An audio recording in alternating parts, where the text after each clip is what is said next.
बिस्मिल्लाहिर्रहमानिर्रहीम। अस्सलाम वालेकुम दोस्तों, क्या हाल चाल है। उम्मीद है आप सब खैरियत से होंगे। तो आज एक नई वीडियो के साथ मैं हूं आप सबका दोस्त महर आज़म। तो दोस्तों, आज की वीडियो में मैं जो आज का टॉपिक रखा है वो है solar system, our solar system. तो दोस्तों, आज की वीडियो में मैं आपको जो सोलर सिस्टम, प्लैनेट्स, उनके बारे में मुकम्मल तफसील आज को आपको बताऊँगा।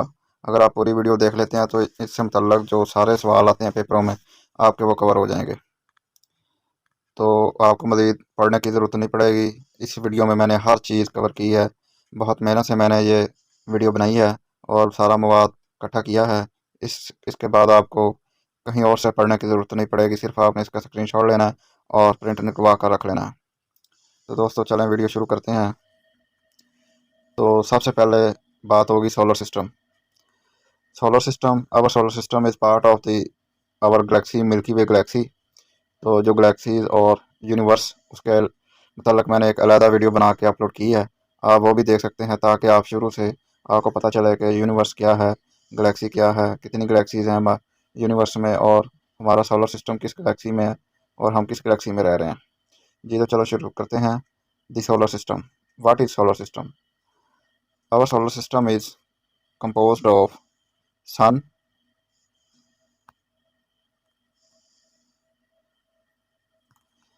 sun, 8 planets,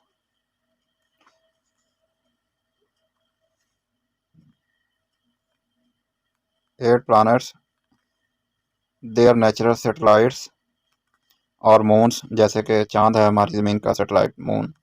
ड्वार्फ प्लैनेट्स, जैसा कि प्लूटो। ठीक है दोस्तों, ड्वार्फ प्लैनेट की जो डेफिनेशन ये है कि the planets which are not completely a planet which are incomplete planets, यानी कि वो प्लैनेट्स, ड्वार्फ प्लैनेट्स उनको कहते हैं कि जो यूनिवर्स की कंपोजिशन के वक्त पूरी तरह से प्लैनेट ना बन सके हों। ठीक है, यानी कि इनकम्प्लीट प्लैनेट्स, ये भी सूर्य के गिर्द ऑर्बिट करते हैं। तो उसके बाद स्टीरॉइड्स, कॉमेट्स एंड meteorites। तो दोस्तों, what is solar system? Solar system is sun, 8 planets, their natural satellites, dwarf planets, steroids, comets and meteorites। ठीक है दोस्तों, तो आगे चलते हैं अभी। सन, सबसे पहले सन यानी कि सूरज। सूरज के बारे में मैंने इंफॉर्मेशन लिखी है। तो सूरज का जो रेडियस है वो है 4,32,168.6 माइल्स। ठीक है, तो जो इसका डायामीटर है वो बनेगा 14 लाख माइल्स। ठीक है दोस्तों, आगे चलें। तो सूरज हमारी ज़मीन से 93 मिलियन किलोमीटर दूर है, 93 million miles away from our earth. ठीक है दोस्तों, यानी कि सूरज और ज़मीन का जो दरमियानी फासला है वो है 93 मिलियन। उसके बाद आ जाएगा कंपोजिशन ऑफ सन, के जो सूरज है उसकी कंपोजिशन क्या है, किस चीज़ से ये बना है। तो 91% ये हाइड्रोजन से बना है, 8.9 ये हीलियम से बना है। ये जो अमाउंट मैंने बताई है ये है according to number of atoms, according to number of atoms, और अकॉर्डिंग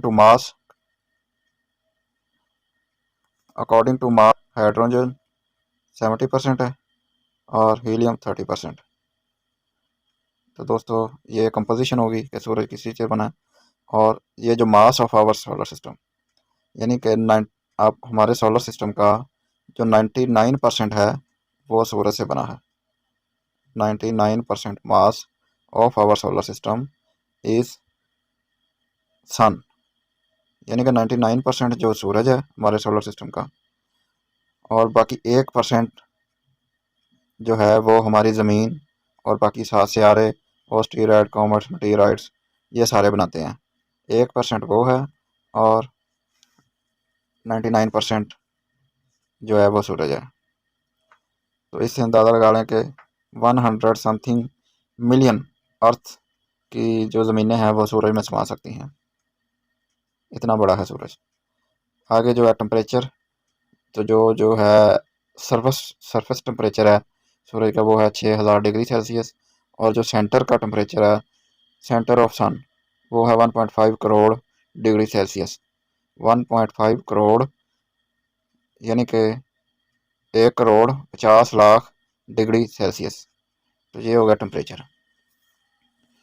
तो आगे चलते हैं, आगे आगे प्लैनेट्स जो कि हमारे सोलर सिस्टम का एक अहम हिस्सा है। जी तो दोस्तों, सबसे पहले ट्रिक यानी कि प्लैनेट्स को याद करने का ट्रिक। तो ट्रिक ये है, my very educated mother just served us noodles. My very educated mother just served us noodles. तो दोस्तों, इनके जो पहले पहले अल्फ़ाबेट हैं वो इस्तेमाल होने हैं। तो देखते हैं कैसे बनेगा। एम से मरकरी, वी से वीनस, ई से अर्थ, एम से मार्स, जे से जुपिटर, एस से सेचर, यू से यूरेनस, एन से नेपच्यून। अभी एक मैं बात बताता जाऊँ आपको कि ये जो तरतीब है ना, it's according to position from sun. ठीक है दोस्तों, यानी कि समझें इधर सन है और उसके बाद सबसे जो करीब तरीन है, नियरेस्ट है, वो मरकरी। दूसरे नंबर पे है वीनस, तीसरे नंबर पे अर्थ, चौथे पे मार्स, पांचवें पे जुपिटर, छठे पे सैचर्न, सातवें पे यूरेनस और आठवें पे आ गया नेपच्यून। ठीक है, ये जो तरतीब है ये सूरज से पोजीशन के हिसाब से है। ठीक है, इस तरह हो गया। मरकरी जो है वो क्लोजेस्ट हो गया और जो नेपच्यून है वो सबसे दूर हो गया। ठीक है दोस्तों, आगे चलते हैं। अभी जो प्लैनेट्स हैं हमारे, उनको दो हिस्सों में तकसीम किया गया। जो पहले चार हैं मरकरी से लेकर मार्स तक, उनको कहते हैं इनर प्लैनेट्स। और जो जुपिटर से लेकर नेपच्यून तक हैं उनको कहते हैं आउटर प्लैनेट्स, यानी कि ये अंदर वाले और ये बाहर वाले। ठीक है, आगे आगे दूसरे यानी कि ग्रुपिंग। तो जो ये चार हैं वो हैं टेरेस्ट्रियल प्लैनेट्स। टेरेस्ट्रियल मतलब अर्थली, अर्जी, तख्लीकी। ठीक है, तो जो दूसरे हैं आउटर प्लैनेट्स उनको कहते हैं गैस जायंट्स। ठीक है दोस्तों, जो टेरेस्ट्रियल प्लैनेट्स हैं वो ज़्यादातर रॉक्स से बने हैं। जो ये गैस जायंट्स हैं वो गैस से बने हैं, गैसेस से बने हैं। तो ये आपको ग्रुपिंग इनकी आनी चाहिए, आपको पता होना चाहिए। Inner planets, outer planets, terrestrial planets, gas giants. ठीक है दोस्तों, आगे चलते अभी ये जो है मैंने इनकी तरतीब लाई है साइज वाइज। साइज वाइज यानी कि इनका जो साइज़ है उसके हिसाब से तरतीब है। तो जो सबसे बड़ा है वो है जुपिटर। ठीक है, ये बिगेस्ट है, लार्जेस्ट है, सबसे बड़ा प्लानट है। उसके बाद दूसरे नंबर पे आ गया सेचर, तीस तीसरे नंबर पे आ गया यूरेनस, चौथे नंबर पे आ गया नेपच्यून। जो हमारी ज़मीन है वो पाँचवें नंबर पे है। ये अक्सर सवाल आ जाता है पेपर में कि जो हमारी ज़मीन है वो कितने अकॉर्डिंग टू मास वो कितने नंबर पर है। उसके बाद आ जाता है छठे पे है वीनस, सातवें पे है मार्स और सबसे छोटा जो है वो है मरकरी। यानी कि बिगेस्ट जुपिटर और स्मॉलेस्ट मरकरी। ठीक है दोस्तों, ये हो गई साइज वाइज तरतीब। अभी आगे चलते हैं जी, मून्स।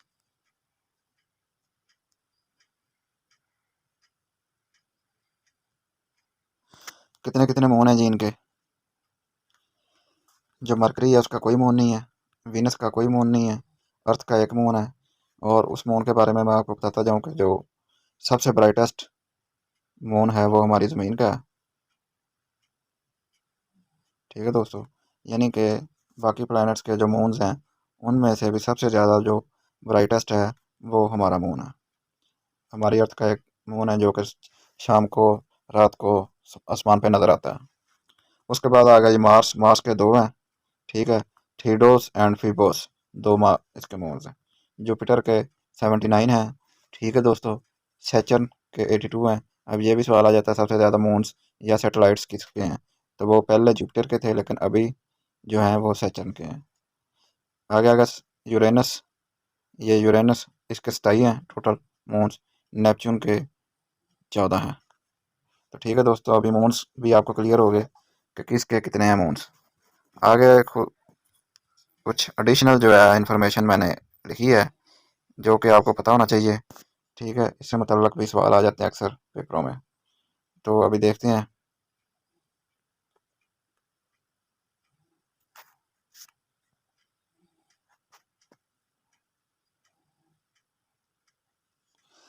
जी, तो मरकरी है, इससे मतलब क्या जाता है, एक तो ये सबसे स्मॉलेस्ट है, दूसरा ये क्लोज टू सन है सबसे, तीसरा इसका जो ऑर्बिट पीरियड है वो सबसे थोड़ा है।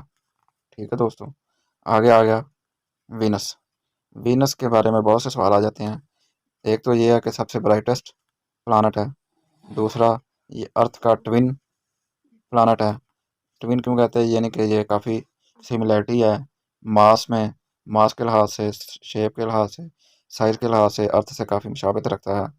उसके बाद इसको कहते हैं मॉर्निंग और इवनिंग स्टार भी कहते हैं इसको, क्योंकि ये सुबह को भी नज़र आता है और रात को भी नज़र आता है विद एन एक आई, यानी कि टेलीस्कोप के बगैर। और उसके बाद एक और वीनस के बारे में है चीज़ कि Venus west to east spin करता है, यानी कि हमारी नहीं सॉरी, ये गलत हो गया थोड़ा सा मुझसे, ईस्ट टू वेस्ट करता है। ठीक है दोस्तों, बाकी जो प्लैनेट्स हैं वो वेस्ट टू ईस्ट करते हैं और ये ईस्ट टू वेस्ट करता है। इसी वजह से जो इसका सूरज है वो वेस्ट से तलू होता है। ठीक है, हमारा तो ईस्ट से राइज करता है, इसका वेस्ट से राइज करता है। जी, तो आगे आ गया जी दोस्तों अर्थ। अर्थ के मतलब मैं एक अलहदा वीडियो बनाऊंगा। ठीक है, अर्थ के मतलब सारा कुछ उसमें आ जाएगा। आगे आ गया जी मार्स। मार्स को रेड प्लैनेट भी कहते हैं। ठीक है, due to its reddish appearance. ठीक है, और दूसरी एक चीज़ और के मार्स जो है प्लैनेट, उस पर माउंटेन्स भी हैं, टॉल माउंटेन्स भी हैं। आगे आ गया जी जुपिटर। जुपिटर क्या है जी, Jupiter red spot, great red spot इसमें है। ठीक है, अगर सवाल है ग्रेट रेड स्पॉट किस प्लैनेट में है तो वो जुपिटर में है। उसके बाद ये सबसे फास्टेस्ट है, इसका जो स्पिनिंग स्पीड है और शॉर्टेस्ट डे, इसी वजह चूँकि ये जल्दी अपना रेवोल्यूशन कंप्लीट कर लेता है, तो शॉर्टेस्ट डे जो है वो जुपिटर का है। उसके बाद आ गया सैचर्न। सैचर्न जो है फ्लैटेस्ट प्लैनेट है। उसके बाद आ गया जी वीनस। वीनस इसका जो है एटमॉस्फेयर कोल्ड है, विंडी है। और एक बात आपको बता दूं, 1971 में ये डिस्कवर हुआ था। ठीक है, जो सबसे लेटेस्ट है वो ये है, 1971 में डिस्कवर हुआ। उसके बाद आ गया ये नेपच्यून। नेपच्यून ये है जी, इस पर मैग्नेटिक फील्ड है जो कि ज़मीन की निस्बत 27 टाइम्स स्ट्रॉन्ग है इसका मैग्नेटिक फील्ड। और जो सबसे ठंडा प्लानट है वो है नेपच्यून। ठीक है, अगर आपसे सवाल पूछा जाए तो सबसे ठंडा जो प्लानट वो कौन सा है, तो आपने कहना है जी वो है नेपच्यून। और इसके बारे में एक और है कि जो ब्लूइश लाइट है वो इसकी है नेपच्यून की। तो दोस्तों, आज की वीडियो में मैंने कोशिश की है कि सोलर सिस्टम और प्लानट से मुतल्लक तमाम सवालों को कवर किया जाए, ताकि आपको बार बार पढ़ने की ज़रूरत ना पड़े और मुख्तलिफ़ किताबों से रट्टा लगाने की ज़रूरत ना पड़े। तो इसलिए आप इसका स्क्रीनशॉट भी ले लें।